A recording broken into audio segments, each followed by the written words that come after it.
In 2015, during a period when Hearthstone was still defining what competitive integrity meant in a fully digital esport, a relatively obscure controversy emerged with a player known as Hosty, who became associated with what the community later referred to as the picture frame or ghosting incident. A case that didn't really involve any specific rule breaking or cheating software, but instead showed how easy it was to get a competitive edge in the early days of Hearthstone esports. Competitive Hearthstone has always presented itself as a game of hidden information, probability, and decision-making under uncertainty, also known as the rich flavors of RNG. But as the esports grew from informal online tournaments into a global broadcast product, it kept running into the same issues. The system surrounding Hearthstone itself was never designed to withstand the pressures of live competition, public visibility, and human behavior. And the history of Hearthstone esports is marked by a series of controversies that gradually forced Blizzard to decide what competitive integrity actually meant in practice.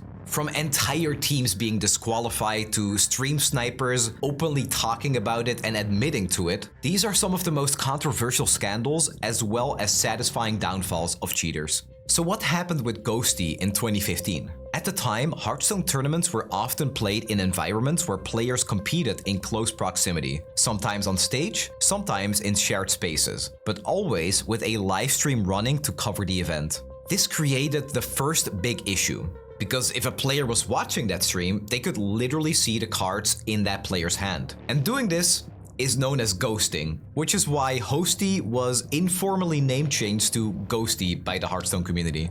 During the tournament, Hosty was competing in a streamed match against Life Coach, and while the broadcast itself was operating on the delay to prevent stream sniping, viewers began noticing something unusual in Hosty's webcam background, where a framed picture appeared to show a faint but still recognizable reflection of his monitors. As the match progressed, members of Twitch chat and later the Hearthstone subreddit began piecing together that the reflected image visible behind Hosty closely matched the delayed broadcast feed, effectively allowing him to gain information from that stream even if it was on a delay, especially because he was playing against Life Coach, also known as Rope Coach because he would take so long in his turns that he would often summon Hearthstone's Rope. The Hearthstone community responded almost immediately, with players and viewers documenting the evidence, circulating clips, and collectively reconstructing how the cheating occurred, turning the exposure into a public investigation that left very little room for Hosty to actually deny what happened. Shortly after, Team Archon, the team Hosty was representing at the time, expelled him from the roster, effectively ending his Hearthstone career on the spot. But 1 year before that happened, in 2014 during the finals of DreamHack Summer, competitive Hearthstone experienced one of its earliest integrity controversies when Polish professional player RDU received private messages during a live championship match against Amaz, revealing hidden information about Amaz's hand. During Game 2 of the finals, RDU began receiving Battle.net messages from individuals on his friend list, including one specific message stating that Amaz has a bow and a hunter's mark, as well as several "Hi Mom" messages, which is what the incident became known as. But this message was not requested by RDU, and his reaction on camera suggested visible frustration rather than exploitation. So he immediately contacted a tournament administrator to report what had happened, a step that was extremely important in how they would evaluate his case. So after the event, many pro players actually rallied behind RDU. His opponent Amaz even released a video stating he believed RDU was definitely not cheating, and fellow pro Artosis wrote on Facebook, "RDU's victory was already guaranteed by the time the messages appeared."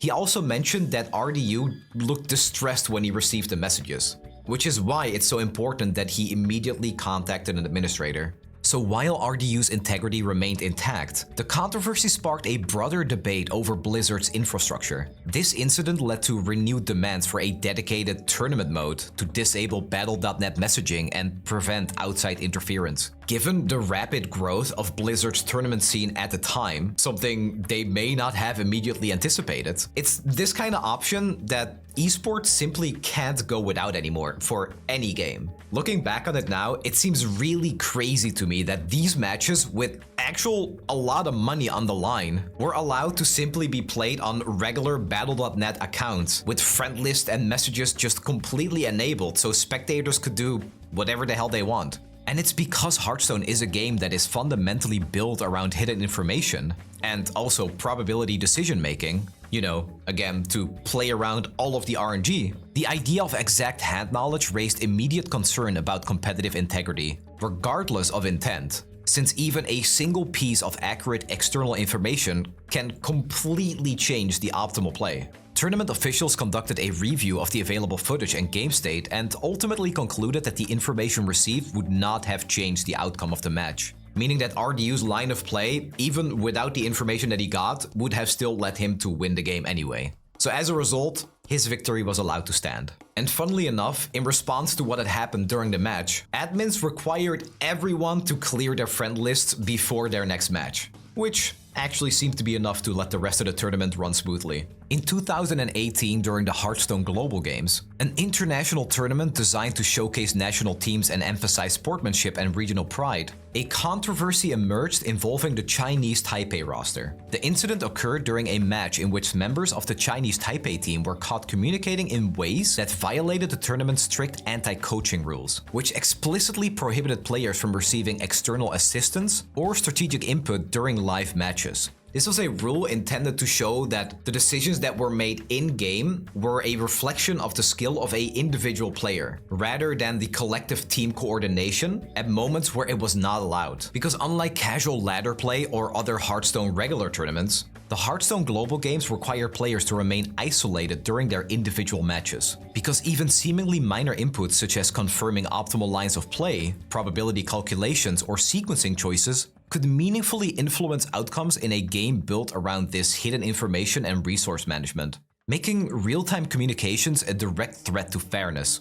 More than that, if nobody is allowed to do it, it would be really unfair for one single team to just ignore it and get that advantage. Evidence started to surface showing that the Chinese Taipei players had exchanged messages during the match. And once this was verified, Blizzard moved extremely fast and immediately disqualified them from the tournament and nullified their scores, sending a very clear message that it didn't matter how popular the team was, if you break the rules, you have got to go. And the backlash that followed was very intense, particularly because the team disqualified was seen as a very respected and powerful team in the community. And so many fans argued that the punishment felt disproportionately severe, especially because team-based preparation and communications were central to the identity of the global games format, creating confusion about collaboration on one side and cheating on the other. But Blizzard defended the decision by emphasizing that the rules had been clearly communicated in advance, and that allowing even a small infraction would completely determine the integrity of the entire tournament. And what I think made this scandal especially important was how it kind of mismatched both the spirit of the game and the way it was executed. Because the Hearthstone Global Games celebrated national teamwork and shared strategy at a macro level, while simultaneously demanding strict isolation at the micro level of live play. Something that some players felt had not been communicated properly. In response to the fallout, Blizzard issued statements reaffirming its commitment to competitive integrity while also acknowledging the need for clearer guidelines and improved monitoring systems. A recognition that enforcement alone is insufficient if players do not fully understand the boundaries they are expected to operate within, especially in formats that have a very clear mix of individual and collective competition. In 2019, during the Hearthstone Winter Playoffs, competitive Hearthstone saw another controversy that stood out not because of cheating or leaked information, but because of how insanely strictly Blizzard Entertainment chose to enforce rules, resulting in the disqualification of Hearthstone's best mage player, Apx Void, mere moments before his scheduled match. His deck lineup was Mechatoon Warlock, Mid-Range Hunter, OTK Paladin, and Clone Priest. So whatever is about to unfold, it's probably his own fault for being the best mage player and not bringing a mage deck. Here's what actually happened. Apx Void was selected to play on one of the featured side matches on the official Twitch broadcast. And while sitting at the tournament station, He typed a message into the chat window that connected players to tournament administrators, writing the words, "Do I play for heart fatigue in the Warrior matchup?" A message that he had never actually sent, but was still visible in the input window. Apx Void then later said he wasn't even looking for specific strategic advice. He was just hoping for a reassuring response like a nod or something from the player Frozen that was sitting next to him. They were close friends and regular practice partners, and his presence there was simply to help Apx Void calm his nerves. Which made a lot of sense because the match ahead was going to be extremely important and high pressure. By the letter of the rules, however, the action still constituted a violation, because tournament policy strictly prohibited any form of external communication that could be interpreted as seeking assistance, regardless of whether the message was sent, regardless of whether the advice was specific to the match at hand, and regardless of whether any actual information was exchanged. Apx Void acknowledged that he had technically broken the rules. But what made the incident so controversial was that the question he typed had no bearing on hidden information, opponent behavior, opening hands, matchup knowledge specific to that game, or any real-time decision-making advantage, and was instead a strategic consideration that could have been asked outside of any competitive setting. As a matter of fact, many people said that if he had just said the question out loud instead of typing it into a window that could be linked to tournament administrators, the situation likely would have not escalated at all. Tournament officials nonetheless ruled that the act itself was sufficient grounds for disqualification, and Apx Void was removed from the event before the match was played. A decision that sparked widespread criticism from players and fans who felt that Blizzard was applying rules in a way that was divorced from intent, consequence, or even proportionality. And to me, this seems exactly like, for example, students talking in the break of an exam. Yeah, you're not supposed to do it, but people do it anyway, and you very rarely gain an advantage from it. In fact, the information could even be wrong. But as Hearthstone matured and its competitive ecosystem expanded beyond tournaments into live streaming culture, one of the most clear-cut examples of personal misconduct came from a high legend ladder player known as Huang, whose behavior represented a different category of cheating altogether.